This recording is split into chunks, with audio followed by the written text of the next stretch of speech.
Vent de panique sur les marchés financiers ce matin à 5 heures du matin. 10 milliards d'euros de liquidés.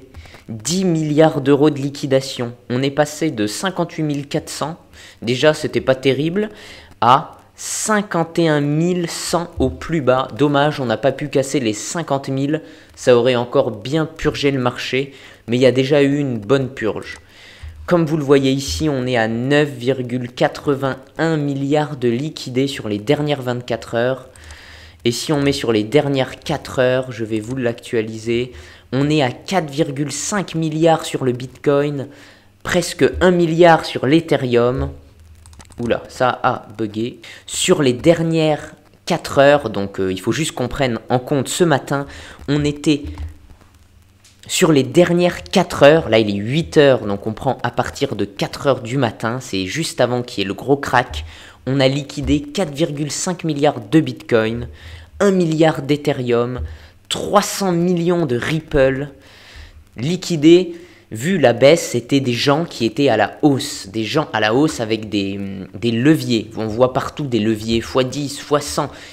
C'est vraiment n'importe quoi. The largest single liquidation order opened on Binance BTC pour 68 millions. Donc il y a eu 68 millions de liquidés sur un contrat sur le Bitcoin sur la plateforme Binance. Une liquidation folle des longues. Donc, ce qui est en vert, c'est les positions longues qui sont liquidées. En rouge, c'est les positions short. Forcément, quand le cours baisse très fort, c'est les longues qui sont sorties. Voici ce qui s'est passé, c'est dingue. C'est franchement dingue, mais c'est bon signe pour la suite.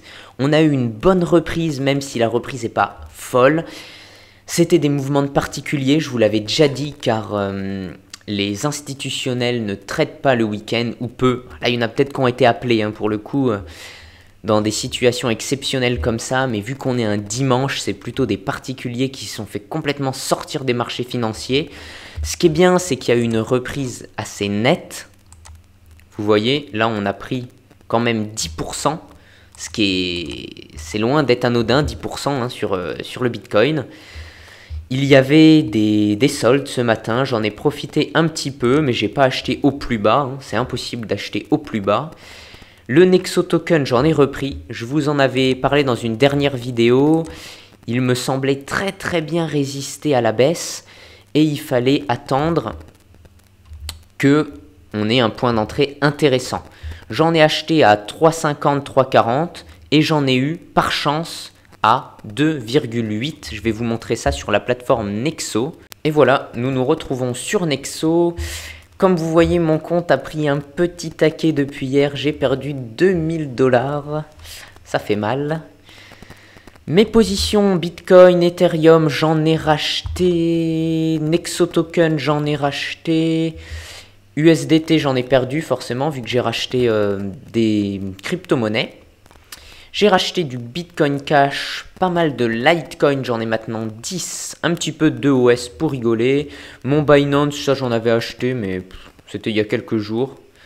Là, j'ai pas fait j'ai fait même une petite moins-value. C'était pour pouvoir le stacker sur Binance, je vous ferai une vidéo prochainement. Et du Stellar, le Tron, j'en ai pas racheté et j'ai acheté un petit peu de Chainlink, pareil pour rigoler. Les positions pour ne pas rigoler, c'est l'Ethereum. C'est le Nexo Token, c'est le Bitcoin Cash et c'est surtout le Litecoin. Le Litecoin, il y a un vrai projet derrière et puis il était soldé ce matin. Je vous montre ce qui s'est passé. J'ai pas acheté au plus bas, c'est impossible, voilà. J'ai donc acheté 500 Nexo Token à 3h48 AM. Attention, ce n'est pas le même fuseau horaire. Il était aux alentours des 5h du matin, heure française. Ensuite, j'ai acheté du Litecoin. 2 heures plus tard, c'était vraiment au niveau des plus bas. On va aller sur le cours du Nexo Token.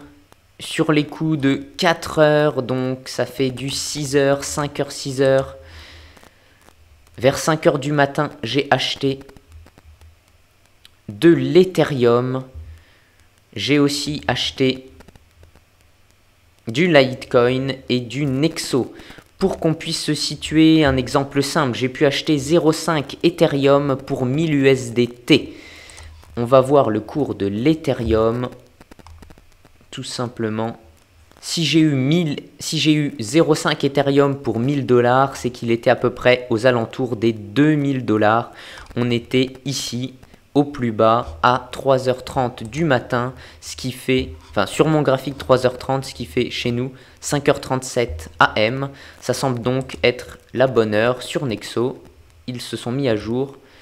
Par la suite, à 5h41, j'ai racheté du Nexo. Après, c'est remonté très vite, donc j'ai eu des taux un petit peu moins intéressants.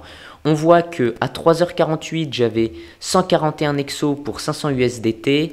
À 5h41, j'avais 14 Nexo de plus. 14 Nexo, c'est voilà, une trentaine de dollars. 30-40 $ sur 500 $, ça fait pas mal. Par la suite, j'ai acheté du XLM à 7h du matin et du EOS à 7h du matin aussi. Voilà ce qui est des achats. Ça m'a permis de faire remonter mon compte relativement rapidement. Ah ben il vient de rebaisser. De 52 000, 53 000 durant le plus bas jusqu'à 55 000 $ en ce moment. Voilà en ce qui concerne mes achats. Ici, on voit que l'Ethereum se reprend tout doucement. Ce qui va être très intéressant, c'est de voir ce qui va se passer la semaine prochaine, voir ce qui va se passer lundi. Pour le moment, l'indice Fear and Greed est toujours Extreme Greed. Je crois qu'il n'a pas été mis à jour avec la panique qu'il y a eu ces dernières heures. Mais on est toujours sur un mouvement acheteur. Voilà, j'espère que cette vidéo vous a plu. Si c'est le cas, abonnez-vous, laissez un pouce bleu, ça soutient la chaîne et ça booste l'algorithme YouTube.